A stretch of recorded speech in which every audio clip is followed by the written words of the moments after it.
साथियों, कहते हैं कि गुरुकुल में तो कर्ण भी गए थे और अर्जुन भी, लेकिन जो गुरु को समर्पित हो पाए वो सिर्फ एकलव्य थे।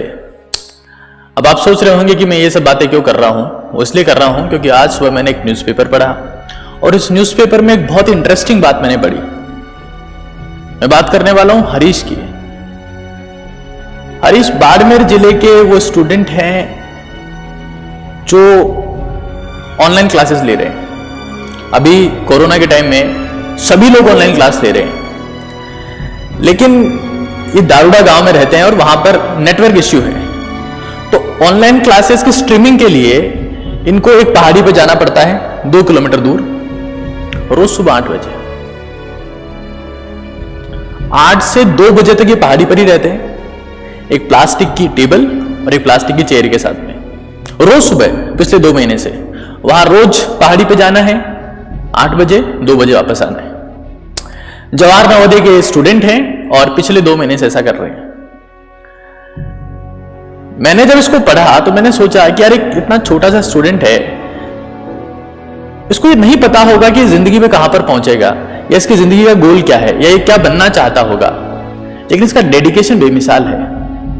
मैंने शायद कुछ ऐसी ही कहानी या कुछ ऐसी ही बात जब मैं 5th क्लास में था तो मैंने लाल बहादुर शास्त्री के लिए पढ़ी थी कि शास्त्री जी जब स्कूल जाते थे तो रोज उन्हें नदी पार करनी पड़ती थी और नदी पार करने के बाद में ही वो अपनी ड्रेस पहनते थे और स्कूल में जाते थे। आई डोंट नो, हो सकता है कि आने वाले शास्त्री जिंदगी में ऐसे ही संघर्ष करते हो, लेकिन मैं इस न्यूज के साथ में कुछ ऐसी न्यूज भी पढ़ रहा था कि स्टूडेंट्स को आंखों में दर्द हो रहा है, जलन हो रही है, कान में दर्द हो रहा है, बालों में दर्द हो रहा है, दाढ़ी खराब हो गई है ऑनलाइन क्लासेस की वजह से।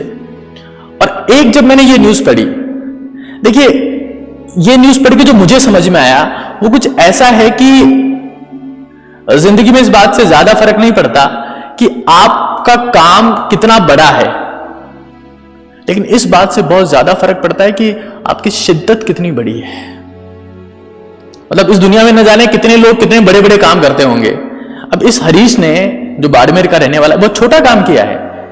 पहाड़ी पे जाकर रोज क्लास ले रहा है, रोज क्लास ले रहा है। कहां जाकर? पहाड़ी पर जाकर। मतलब पढ़ी तो रहा है, लेकिन शिद्दत देखिए। मतलब ऑनलाइन पढ़ाई के लिए रोज पहाड़ी की चढ़ाई, और उसमें भी बहुत बार ऐसा होता है कि इसको अपना फोन लेकर बहुत बार घूमना पड़ता है कि नेटवर्क आ जाए। मतलब नेटवर्क की वजह से बहुत बार क्लास छूट जाती है, लेकिन डेडिकेशन कभी रीजन नहीं होता इसकी क्लास के छूटने का।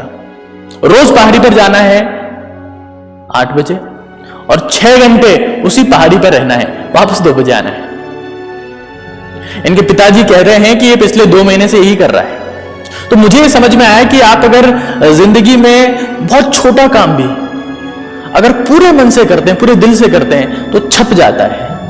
और कितना भी बड़ा काम कर लो, अगर वो मन से नहीं हो रहा है, दिल से नहीं हो रहा है, तो दुनिया के सामने कभी नहीं आ सकता। वो छिपना ही छिपना है, क्योंकि उसमें आपका मन नहीं है, आपका दिल नहीं है। आपको पता होगा कि एकलव्य जो थे वो भी कुछ इसी टाइप का एग्जाम्पल था कि अगर मुझे गुरु द्रोण कुछ नहीं सिखाना चाहते तो मैं उनकी मूर्ति से सीख लूंगा। ये देखिए, ऐसा कहते हैं कि जिंदगी में हर इंसान को लगभग एक जैसी सुविधाएं मिलती हैं आजकल, लेकिन डेडिकेशन का बहुत फर्क होता है। आप कितने दिल से, कितनी शिद्दत से उस चीज को चाहते हैं, उसका बहुत ज्यादा फर्क होता है।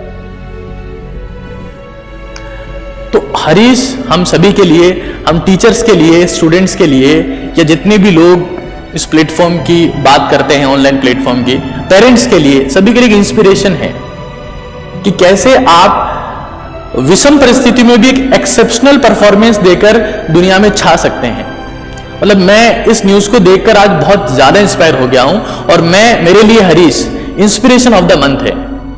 मैं कोशिश करूंगा कि नेक्स्ट मंथ आपके लिए वापस एक इंस्पिरेशन ऑफ मंथ लेके आऊं। और अपनी बात, एक बहुत ही बेहतरीन बात मुझे याद आ रही है, उसके साथ में मैं समाप्त करना चाहूंगा। मुख स्वान न हो सतिग्रस्त भी, बाण वह दिव्य हूं। मुख स्वान न हो सतिग्रस्त भी, बाण वह मैं दिव्य हूं। यदा द्रोण कदा अर्जुन, आजीवन में ही तो एकलव्य हूं। तो आज के लिए इतना ही है। Thank you.